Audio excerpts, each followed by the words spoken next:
So it's like that growth process from nothing to something to really something that just gives me a whole lot of joy. And I think that that's why entrepreneurship has always been something that I've just been naturally attracted to since I was a boy.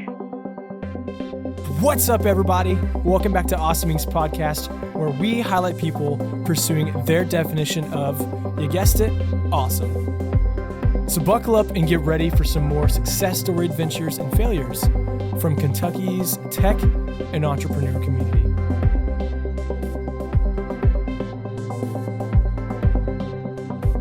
Hey everyone, thanks for tuning back into this episode of Awesome Inc.'s podcast.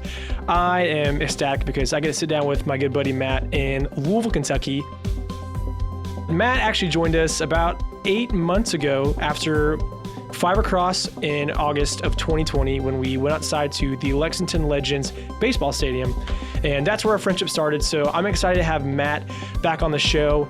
And if you want to go back and listen to his first episode, which I would highly encourage, it was October 13th, I believe, of 2020. So go back to around October.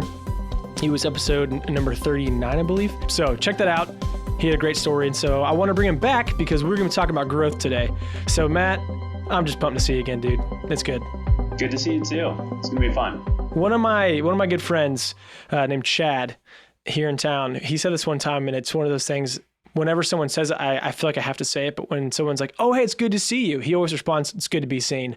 It can be taken very non-jokingly, make you sound kind of weird. But yeah, let's go ahead and dive on into this. I'm excited for our time together. Got a couple of good things to talk about and excited for where Stucco is going. So yeah, I'm excited, just to say the least. So Matt, last time again, you were on the podcast was after pitching out Fibercross, and you had some great feedback about, hey, I received some feedback, which I loved. Real entrepreneurs love receiving feedback. And real quickly, a lot of people may not have heard your episode. Hopefully they go back and listen to it, or they might not remember from your pitch live. So for those who, aren't familiar with Stucco, can you give us a quick refresher of what your company is and what problem you are solving? Yeah, absolutely. So Stucco, which is spelled with 3 C's, which is an important detail, it's a virtual home design platform. So we are really segmented into we have 2 primary offers right now on the platform. One is virtual staging. So it's a virtual staging service. Our customers there are primarily residential real estate agents. And they send us photos of properties, typically vacant properties, and we add photorealistic 3D models of furniture and decor to those photos so that they look like they're physically staged. And our customers use those virtually staged photos to help market and sell the property faster and for more money. And so that's the one kind of segment of the business. And then we also have an online interior design service segment where we're servicing homeowners to design rooms in their home. So they are working with one of our professional designers to design a room to spec to match their unique design style, their budget, maybe integrate existing items, things like that. So it's a much more affordable and also a much more efficient alternative to working with an in-person interior designer. And the two actually work really well together because the real estate agent uses virtual staging to inspire homeowners about the potential that a space has. And then once the homeowner moves into the property because we offer online interior design, we can actually turn that inspiration into reality for them. So they can actually, move into the home and design it in a really beautiful way. So that's Stucco. Stucco in a nutshell. Thanks for sharing that. And actually, before I hit record, and I'm going to repeat myself, so thanks for the patience. I was telling Matt that I worked with a class at the University of Kentucky in the communications department that was focused on entrepreneurial thinking and community engagement. And we did a mock, hey, throw out some ideas, let's get some pitches. One pitch led into an idea similar to Stucco. And when the group was, coming around with doing customer discovery and a couple things, I encouraged them to check out your company. And they had really, really solid feedback. So really cool that I got to show some students, hey, this is actually a real life company that is doing what you guys are aiming to do? Yeah, that's super cool. I love hearing that. It's a great indicator of that other people are feeling the need for this problem to be solved, which is awesome. I remember when I was a student studying entrepreneurship myself, and I would have kind of what I thought was like a groundbreaking idea. Oftentimes those great ideas, you do a little Google search and you find out that somebody else has already solved it or is working on solving it. And I think definitely as a young entrepreneur, you almost take that as a bad sign. And it took a while for me to realize that's actually a great sign. That's a great sign. You're really onto something. And so, competition or the fact that there's something out there similar to what you just described as an ideal outcome or ideal solution, the fact that it exists is validating. No, I remember this group was excited and they had a really great presentation, and they might have stolen a couple ideas from you, but we'll leave that in the past. So Matt, as a refresher, I remember two things that we talked about that I thoroughly enjoyed from our first conversation was your specific outlook on hiring and bringing people on for your company. And so I remember you talked specifically, it is important for a founder to learn a skill set, to learn to solve something from my end, and then essentially save myself time so I can delegate work to somebody else. So you talked about, hey, if something would take me a week to solve, let me find someone that can do it in a day or two and help me focus elsewhere. And I want to ask, how has your perspective changed maybe within the last 8 to 9 months of hiring people? I remember you talked about, not WeWork, you talked about Upwork, OpenDesk, which turned into Upwork. Was an old partner you used to use for hiring. Yeah, has that changed in the last couple of months since we spoke about your approach, and then also what you are doing in terms of learning something to then validate if someone's work is quality enough to continue to work with you? My outlook hasn't really changed since we last spoke.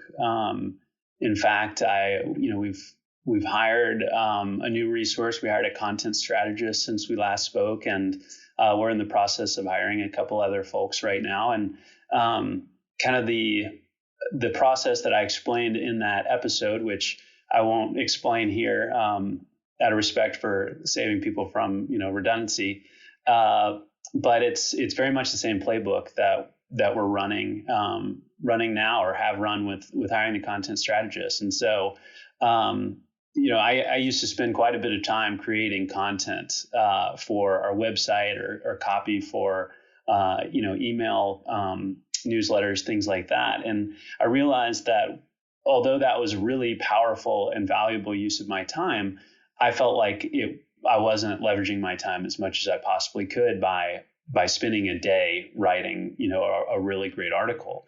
And so once I felt like I understood how to go about doing that, or what I felt like was a quality piece that was resonating with our readers and our customers and generating leads and sales, I felt like I could comfortably find somebody to do that for me, so that I could kind of focus on maybe some higher leveraged tasks. And so I did. I hired a content strategist after I sort of documented what I was doing and what kind of the KPIs I was measuring, doing those tasks myself. And I found that it really helped her get a lot of out of the gates running and making some really good progress and understanding what the expectations were and what a good quality piece was as we defined it. So it's very much what I described previously is in line with how we're going about hiring people now. And I think it's working well.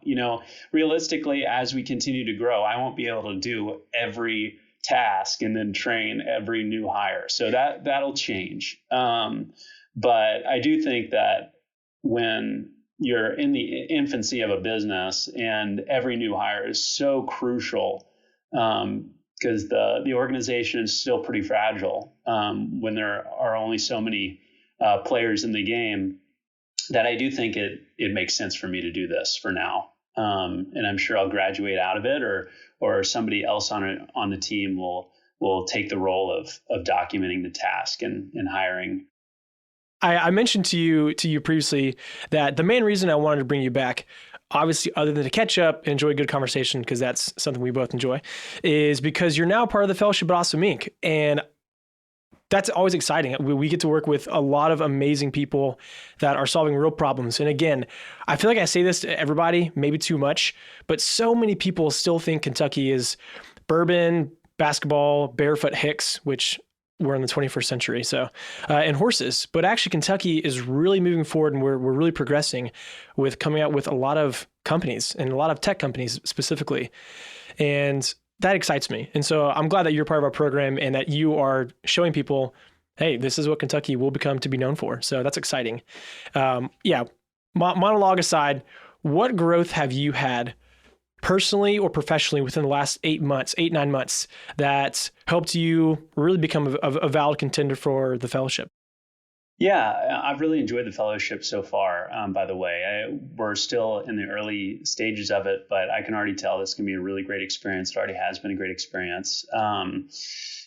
Professionally, leading up to the fellowship program, and we did close a round of financing, which is a huge milestone for us. We did start hiring some resources and are in the process of hiring some additional resources. We've made a lot of headway on product development. So we're in the process of integrating with retail partners right now, so that not only can you have photos virtually staged and be inspired by a virtually staged photo, but you'll be able to shop from those virtually staged photos. So the idea is that Stucco will inevitably become a platform where not only can you understand the potential that a space has, but you'll actually be able to shop for homes on Stucco, and you'll be able to shop from homes on Stucco. So we are really excited about some of the product development we've done since we last spoke as well. Personally, and this is also very much tied in with some of the professional progress that we've made. I have been working with a business coach. I hired a business coach maybe towards the beginning of this year, maybe the latter part of last year, and I have really benefited greatly from that relationship. I think that going into it, the coaching was obviously for business, but business is very personal and it's all connected, especially as a startup entrepreneur. So I almost look at that relationship as helping me grow personally, and as a result of the personal growth, that sort of helps professionally. So we spend a lot of time thinking through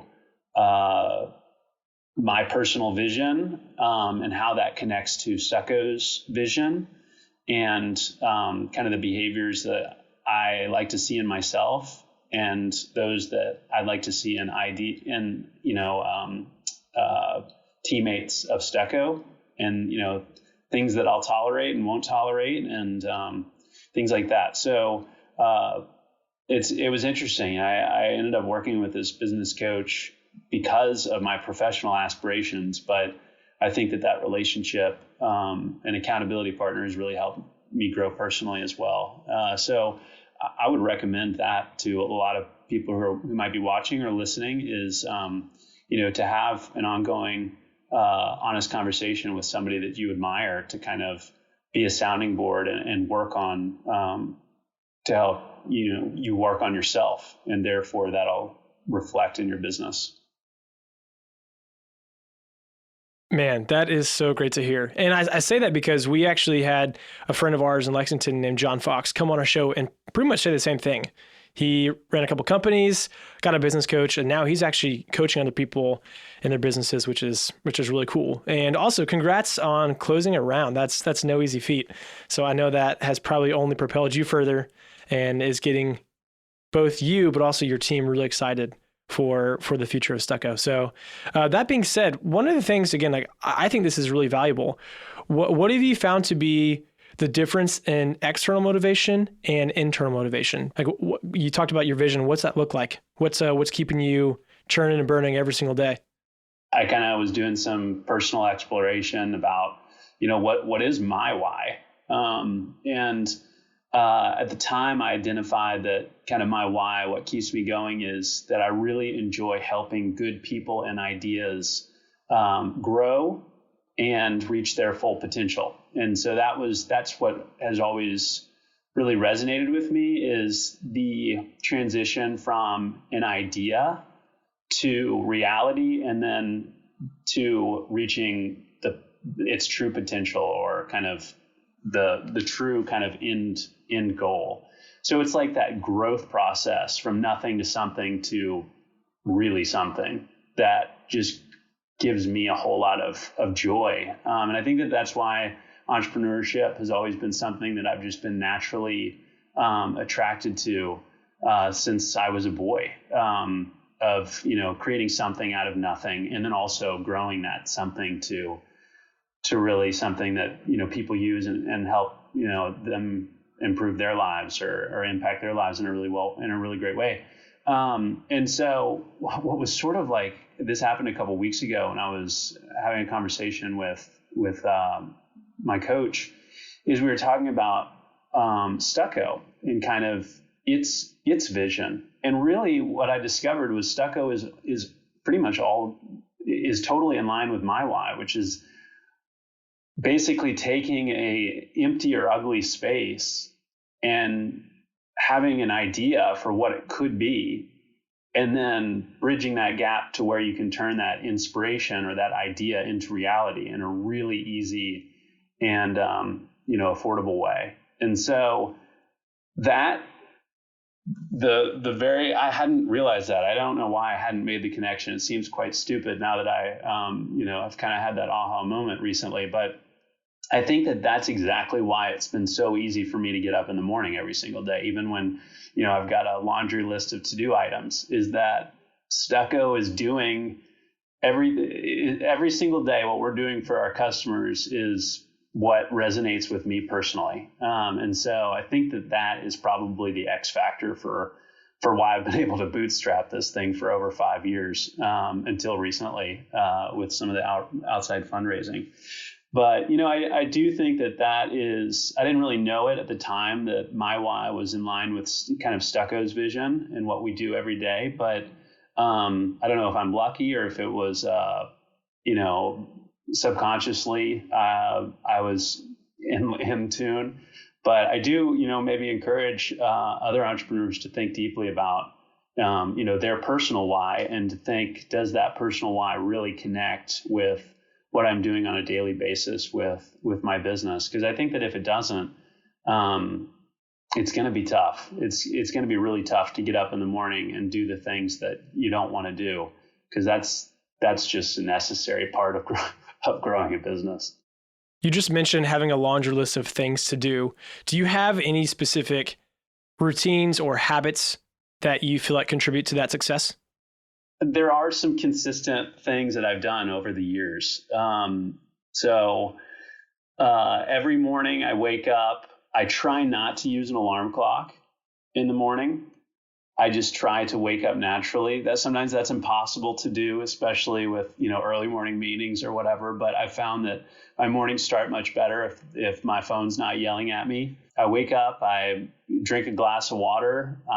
I'm kind of a supplement freak. I take my health supplements, and I drink a green tea.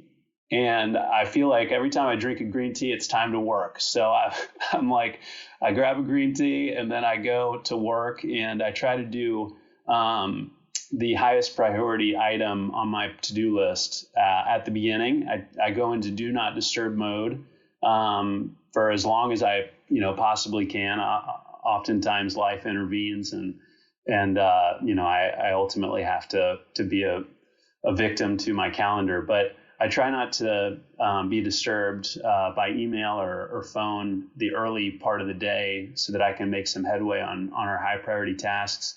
We have some engineers who are located offshore, and so they wrap up their day at 10:30 Eastern time. So I will have conversations with them to review their work for the day, and to also understand what I need to do to support them and plan their next days when they wrap up. So that is always consistent. And I found that I really like a late lunch and like a midday workout. So I like to work out and I like to have lunch and work out between like 3 and 5 every day. I find that allows me to almost reset my entire day and almost have 2 days out of one, because after the workout, I feel like revived and ready to go back to work. So I'll try to get another kind of round of work in after that. I've personally found that I'm most creative at night, which is very inconvenient for, having a significant other, which is really important to me to have quality time with her. But I do find that my mind really works at night. So sometimes if I'm working on a design or really just need to address something creatively, I will carve out time kind of late night with a glass of wine, and that works for me. But yeah, I know I'm getting really into the nitty gritty, but that is a pretty open look at my day to day. That's some of the stuff I like hearing most, because one, it helps us relate as people. I came up to 2 thoughts specifically, and these will be short. But Nick Saban, phenomenal coach, and arguably one of the best program creators of any college football team in history.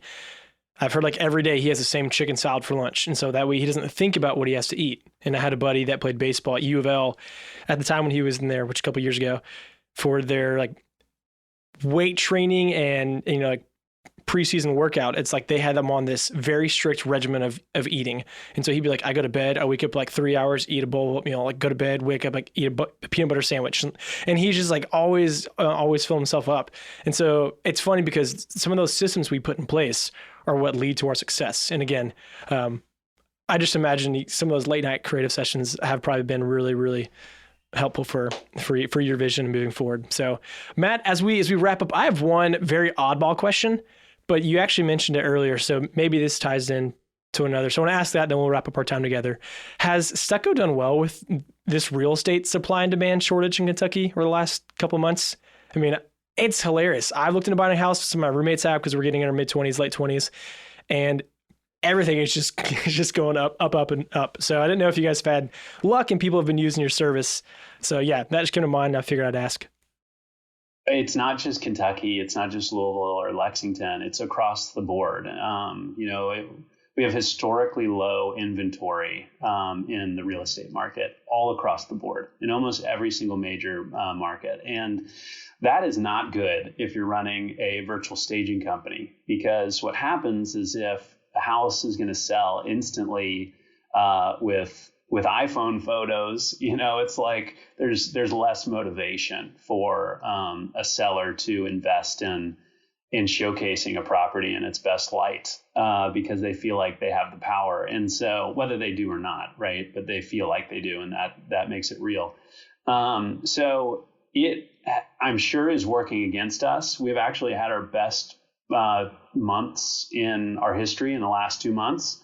So we're still doing very well, but we know that the market is working against us. And so I've sort of consciously been prioritizing product work, knowing that maybe now is not the perfect time to really ramp up sales, even though I love it. I'd love us to ramp up sales.